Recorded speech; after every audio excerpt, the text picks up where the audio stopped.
So the next exercise we're going to look at are just doing ball plank. So basically doing the plank on the ball. So this is very similar to the front plank we talked about yesterday from the floor. You actually want to set up in that same kind of modified position I referenced yesterday, right? With the knees on the ground. This time we're going to have our forearms on the ball, but you want to start here, okay? So I'm going to set up here like this. Now from here, I can set my low back, I can arch my back, flatten my back, find a good position, brace my abs, and then when I'm ready, I'm simply going to straighten my legs and hold the position.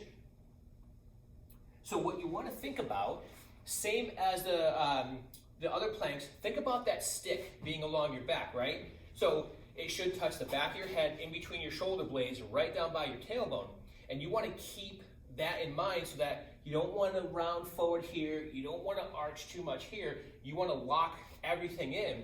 And once you come up to this position here, then you just hold it. Now the key, a lot of the exercises we're going to look at going forward are going to build from this plank position. So I would encourage that you can at least hold the ball plank position for at least 30 seconds before you start trying some of these other exercises.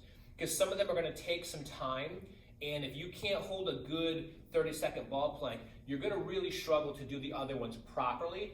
So make sure, get good at this one first. And if you can do at least 30, if you go beyond that, that's great. But at least 30 seconds of a good ball plank before you try some of the exercises that are coming. The next progression we're going to look at are ball planks, and we're going to add in marching. So we added this one in with our regular front plank where you alternate picking your feet up off the ground.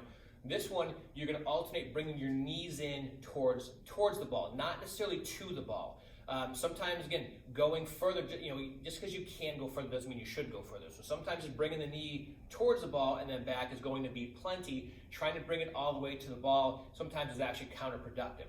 So again, we're going to come back to our kind of modified position here, knees on the pad here, forearms on the ball. I mentioned this with some of the other front planks. Get your elbows under the shoulder, right? One of the progressions we're going to talk about is an exercise where you get the elbows out in front. Don't do that on accident. That will make these so much more difficult, and maybe even too difficult for where you are at this point in time. Get your elbows under your shoulder and make sure they stay there unless we're doing a progression that requires them to move out front. Okay, so let's get to our modified position first. Then we're going to come up to our plank position. Now from here, what you're going to do is you're going to alternate bringing your knee in towards the ball.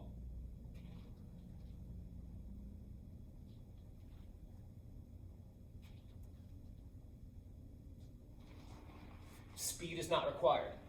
Focus on being very deliberate. Brace everything hard. Bring one leg in, get that leg back down and get it stabilized first before you start moving the other leg. If you go too quick, you're going to find that you're rolling off the ball and you may even actually fall on the floor. So take your time, stabilize, set up properly. It's not a race. So again, whether you're counting reps or doing time, make them count, right? So the whole idea of, make your reps count, don't just count your reps. So whatever you're doing, make sure you're doing it well. Doing stuff for the sake of doing stuff is silly.